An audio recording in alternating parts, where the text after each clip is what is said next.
इस आदमी को गौर से देखें, इसकी कंपनी का रेवेन्यू है 6000 करोड़ रुपए। इन्होंने अपनी कंपनी की शुरुआत निहायत ही छोटे से करियाना स्टोर से स्टार्ट की और अब पूरे पाकिस्तान में 27 से भी ज्यादा प्रॉफिटेबल आउटलेट है और 17,000 से ज्यादा एम्प्लॉइज इनके अंडर काम कर रहे हैं। इन्होंने इतना बड़ा एम्पायर बगैर किसी इन्वेस्टर और बगैर किसी लोन के बनाया। जी हाँ, मैं बात कर रहा हूँ इम्तियाज सुपर स्टोर के ओनर इम्तियाज अब्बासी साहब की, जिनका बिजनेस मंत्र सिर्फ ये है, या अल्लाह मुझसे पहले मेरे कंपेटिटर को रिज़्क़ अता फरमा। इस जगह नहीं, पूरे पाकिस्तान में जो मेरे कम्पिटिटिव हैं, मैं ये दुआ कर रहा हूँ कि अल्लाह ताला पहले उन्हें दे और फिर बाद में हमें दे। आज की इस वीडियो में जीरो से एंड तक डिस्कस करेंगे किस तरह से इनकी जर्नी स्टार्ट हुई, क्या क्या चैलेंजेस आए, इनके बिजनेस ग्रोथ की क्या क्या स्ट्रेटेजी थी और एज अ फाउंडर इनकी बिजनेस जर्नी से हम क्या क्या चीजें सीख सकते हैं कि जिसके जरिए हम अपने बिजनेस को ग्रो कर सकें। तो देसी फाउंडर वीडियो स्टार्ट करें। मैं हूँ आपका नबील, को founder and CEO of exit base. Exit base आपको हेल्प करता है अपने बिजनेस को फ्लिप करने में, या अगर आपने अपने बिजनेस के लिए इन्वेस्टमेंट रेज करनी है तो उसमें भी हम आपको हेल्प करते हैं। वीडियो को स्टार्ट करने से पहले चैनल को सब्सक्राइब कर लें, वीडियो को लाइक कर लें और अपने दोस्तों के साथ जरूर शेयर करें, क्योंकि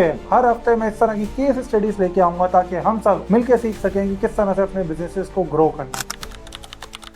1955 में इम्तियाज सुपर स्टोर की शुरुआत इनके वालिद हाकिम खान अब्बासी साहब ने की। 1967 में इनके वालिद की तबीयत नासाज होने की वजह से इन्हें अपनी एजुकेशन इंटर के बाद छोड़नी पड़ी और इन्होंने अपना छोटा सा करियाना स्टोर ज्वाइन कर लिया। लेकिन इनका विजन था कि ये अपने करियाना स्टोर को इतना ज्यादा ग्रो कर लें ताकि ज्यादा से ज्यादा लोगों के लिए जॉब क्रिएट कर सकें। इसीलिए 1977 में ये सिंगापुर गए, जहाँ पे इन्होंने अल मुस्तफा सुपर स्टोर का विजिट किया। वहाँ से उन्हें आइडिया हुआ और फिर उसके बाद उन्होंने जो छोटी सी भादराबाद की करियाना स्टोर थी उसके आसपास की शॉप्स बाय करने लगे और 1992 तक उस छोटे से करियाना स्टोर को एक मिनी मार्ट में कन्वर्ट कर दिया। और फिर फाइनली इम्तियाज सुपर मार्ट 2003 में इन्होंने अवामी मरकज पर ओपन किया और फिर ग्रो ही करते चले गए। पाकिस्तान का रिटेल सेक्टर GDP का 18% कंट्रीब्यूट करता है, यानी अगर पाकिस्तान की तमाम सर्विसेज और प्रोडक्ट की वैल्यू 100 रुपए है तो उसमें से 18 रुपए रिटेल सेक्टर कंट्रीब्यूट करता है। यानी इसका मतलब यह है कि रिटेल सेक्टर में बहुत ज्यादा पैसा है और जहां पैसा होता है वहां लोकल और इंटरनेशनल कंपटीशन बहुत ज्यादा होता है। लेकिन इम्तियाज साहब की स्ट्रेटेजीज ने मेट्रो और केयर4 जैसे इंटरनेशनल कंपटीटर को बहुत ज्यादा पीछे छोड़ दिया। अगर इम्तियाज भाई की बिजनेस स्ट्रेटजीज की बात करें तो उसमें सबसे पहली स्ट्रेटजी है उनका कस्टमर सेंट्रिक बिजनेस मॉडल। मुझे अच्छी तरह से याद है कि जब हम छोटे हुआ करते थे तो अपनी नानी के साथ जाया करते थे महीने का सामान लेने, और वो बस में बैठ के हम कभी लालू खेत जा रहे हैं, कभी इम्प्रेस मार्केट जा रहे हैं, कभी सदर जा रहे हैं, तो बिल्कुल ही गर्मी में बुरा हाल हो जाता था। तो इम्तियाज साहब ने सोचा कि भाई जब बिजनेस क्लास इस तरह की शॉपिंग करती है तो वो गर्मी में बेचारी परेशान हो जाती है, तो उनके लिए उन्होंने सोचा क्यों ना सेंट्रलाइज AC वाली एक जगह बना दी जाए जहाँ कस्टमर सुकून से शॉपिंग कर सके। तो फिर क्या था, उन्होंने सेंट्रलाइज AC मार्ट बना दिया जहां आराम से AC की ठंडी हवाओं में आप शॉपिंग कर सकते हैं। दूसरी इंपॉर्टेंट चीज, इन्होंने ये देखा कि यार लोकल मार्केट में सामान तो सस्ता मिलता है, लेकिन इलेक्ट्रॉनिक्स लेनी है तो सदर जाना है, क्लोथिंग लेनी है तो लालू खेत जाना है, घर का सामान लेना है तो इम्प्रेस मार्केट जाना है, तो बंदा बेचारा इधर ही उधर ख्वार होता रहता है। इस प्रॉब्लम को सॉल्व करने के लिए इन्होंने बोला भाई जो मेरा मार्ट होगा ना उसमें AC भी होगा और उसमें ये सारी सहूलत मौजूद होती कि कपड़ा लेना है तो भी वहीं से ले लो, इलेक्ट्रॉनिक्स लेना है तो भी वहीं से ले लो। जब कस्टमर ने देखा कि इम्तियाज भाई ने ये सारी चीज़ें लेके आ गई हैं तो उन्होंने बोला वाह इम्तियाज भाई वाह, और सारे के सारे लोग इनके मार्ट की तरफ जाने लगे। दूसरी सबसे इम्पॉर्टेंट स्ट्रैटेजी जो रिटेल बिजनेस में इम्पॉर्टेंट है वो है कि भाई ये जो ओपन करने हमें लोकेशन वो कहाँ ओपन करें। तो इम्तियाज साहब ने सोचा कि भाई ये तो मैं मिडिल क्लास के लिए ओपन कर रहा हूँ, तो मेरी लोकेशन वहाँ होनी चाहिए जहाँ इजीली एक्सेसिबल हो, मतलब वहाँ पब्लिक ट्रांसपोर्ट आराम से आ सके ताकि मिडिल क्लास आराम से बस में बैठा, हमारे उधर आया, AC में एंजॉय किया और बैठ के वापस चला गया। तो दैट इज वन थिंग। दूसरी चीज इन्होंने ये देखा कि जहाँ पे भी हमने लोकेशन ओपन करनी है वो डेंसली पॉपुलेटेड एरिया होना चाहिए, मतलब वहाँ की आबादी ज्यादा होनी चाहिए, क्योंकि जितनी ज्यादा आबादी होगी और जितना ज्यादा एक्सेसिबल होगा उतना ज्यादा कस्टमर को आसानी होगी उनके मार्ट पे आने के लिए, और जितना ज़्यादा कस्टमर को आप आसानी दोगे कस्टमर बोलेगा कि वाह भाई वाह, और इस वजह से इनके पास फुटफॉल और बढ़ने लगी है। तीसरी जो इनकी स्ट्रैटेजी थी वो थी कंपेटिटिव प्राइसिंग स्ट्रैटेजी, क्योंकि मिडिल क्लास का जो सबसे बड़ा मसला होता है ना वो ये होता है वो प्राइस के ऊपर होता है। आप उसे AC दे दो, कुछ भी दे दो, लेकिन अगर आपकी प्राइस ज़्यादा होगी ना वो आपके पास नहीं आएगा, और इम्तियाज साहब को ये चीज़ बड़ी अच्छी तरह से पता थी। तो इम्तियाज साहब ने सोचा मैं जो बिजनेस मॉडल पे काम करूंगा ना वो काम करूंगा EDLP मॉडल, मतलब एवरीडे लो प्राइस, मतलब मैं एवरीडे आइटम रखूंगा, वॉल्यूम में बेचूंगा लेकिन सस्ता बेचूंगा।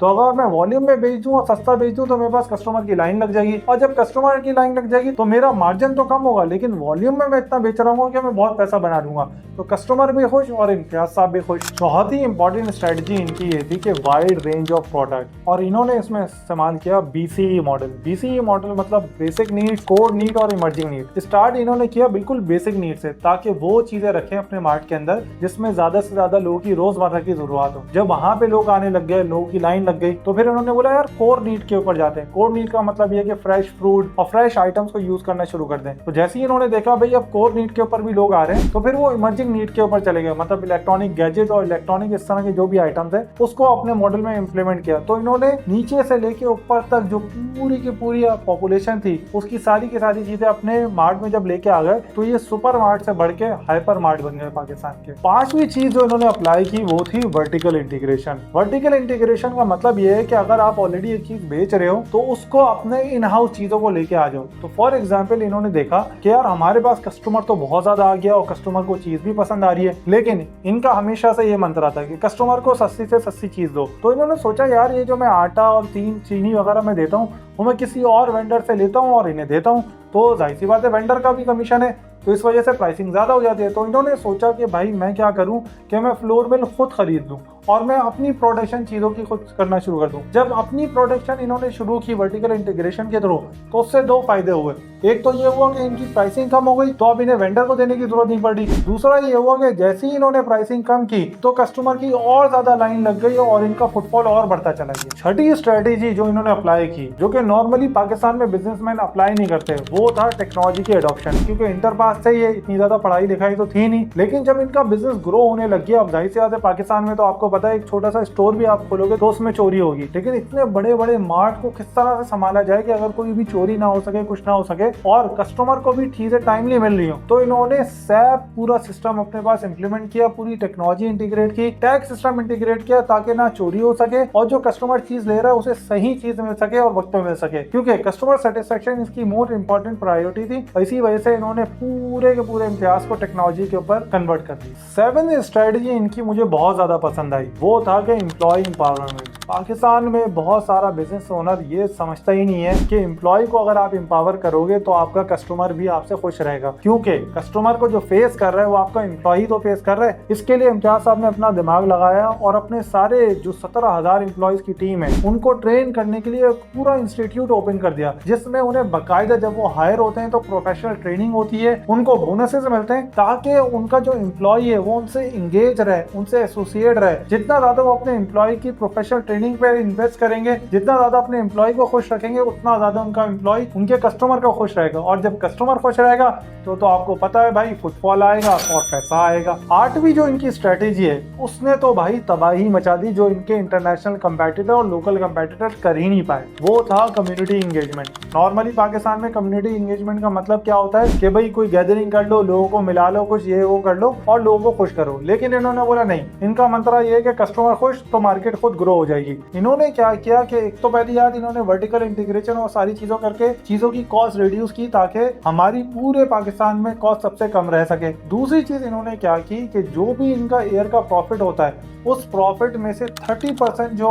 प्रॉफिट का मार्जिन है वो डिस्काउंट की सूरत में अपने एम्प्लॉयज और अपने कस्टमर में डिस्ट्रीब्यूट कर देते हैं, क्योंकि कस्टमर को आप कुछ भी बोल दो भाई ये इवेंट होगा वो इवेंट होगा, उससे खुश नहीं होगा, लेकिन अगर आप उसे डिस्काउंट दे दोगे तो वो तो बोलेगा भाई इसी ब्रांड के साथ लॉयल्टी रखनी है। इसी वजह से एक सर्वे के मुताबिक इनके साथ जो एक बार एसोसिएट हो जाता है तो वो कस्टमर इन्हें छोड़ के नहीं जाता भैया। अब देखें इनकी जो 8 स्ट्रेटेजीज जो इन्होंने अप्लाई की उससे इन्हें फायदा क्या हुआ। सबसे पहले मार्केट लीडर बन गए। ओ भाई आप कभी भी बात करो आप सुपर मार्केट की तो इम्तियाज सुपर स्टोर सबसे ऊपर आता है। दूसरी चीज पूरे पाकिस्तान में एक्सपेंड कर लिया, 7 लाख कस्टमर को सर्व कर रहे हैं, 27 से ज्यादा आउटलेट प्रॉफिटेबल रन कर रहे हैं। और क्या चाहिए भैया, कस्टमर लॉयल्टी। जैसे मैंने आपको बताया कि इनका कस्टमर एक बार इनके साथ कनेक्ट हो गया फिर इन्हें छोड़ के कहीं नहीं जाता, और फिर उसके बाद डिस्काउंट भी देते हैं। इन्होंने इम्तियाज का कार्ड भी बना लिया, लॉयल्टी कार्ड। अब लॉयल्टी कार्ड जब मिल गया उस पर पॉइंट मिल रहे तो कस्टमर और भी इनसे दूर नहीं भागता। एम्प्लॉयमेंट जनरेशन, इमेजिन करें एक बंदा जो कि किराना स्टोर को चलाता था, अब 17,000 से ज्यादा एम्प्लॉयज उसके अंडर काम कर रहे हैं। पाकिस्तान जैसे कंट्री जहां एम्प्लॉयमेंट नहीं है